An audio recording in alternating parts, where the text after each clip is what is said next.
Hello, this is a reading of my currently in query manuscript for Beware the Grumble. Are you sitting comfortably? Then let's begin. We've been asking around. We've talked to parents, we've talked to teachers, we've talked to cashiers, bus drivers, and even a few dogs. Everyone has agreed you are a pretty great kid.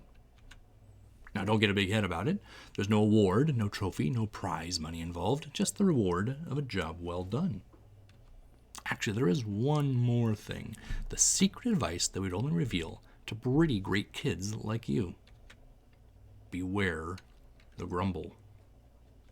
Now you're probably asking, what is the grumble? Why is it a secret? How does this book know who I am? Think of the world. Think of how very big it is and how many creatures live on it. You can name a few if you'd like. We have time. Oh, that was a good one. Your teachers were right about you. We have to keep the grumble a secret because it is, to be honest, the most frightening creature in the world. Why? Because a grumble can appear at any place at any time. You may be thinking, wait, I spend most of my day in places. Could there be a grumble where I am? That's why I say the secret for kids like you, because the answer is yes. There may even be a grumble in your home at this very moment. Because the scariest thing about a grumble, it looks just like a pretty great kid. That's right. It looks just like you.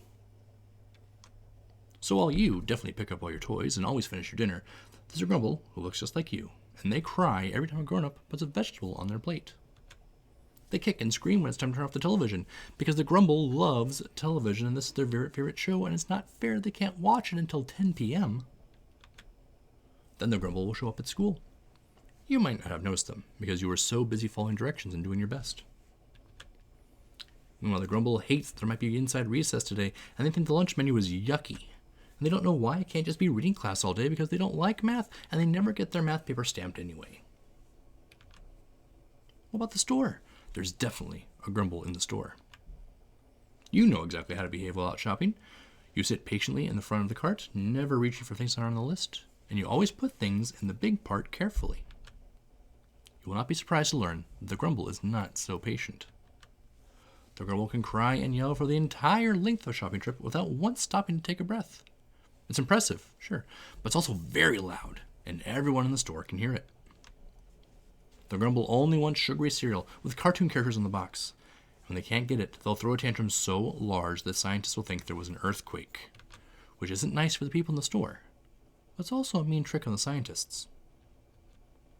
The grumble can be seen at the park, at the movies, even at birthday parties. They'll lock themselves in closets, they'll stomp through gardens, they'll make giant messes in bathrooms. There is no place that is safe from the grumble. But there is one more thing to know about the grumble. The most important thing, the thing that separates pretty great kids from the really pretty great kids.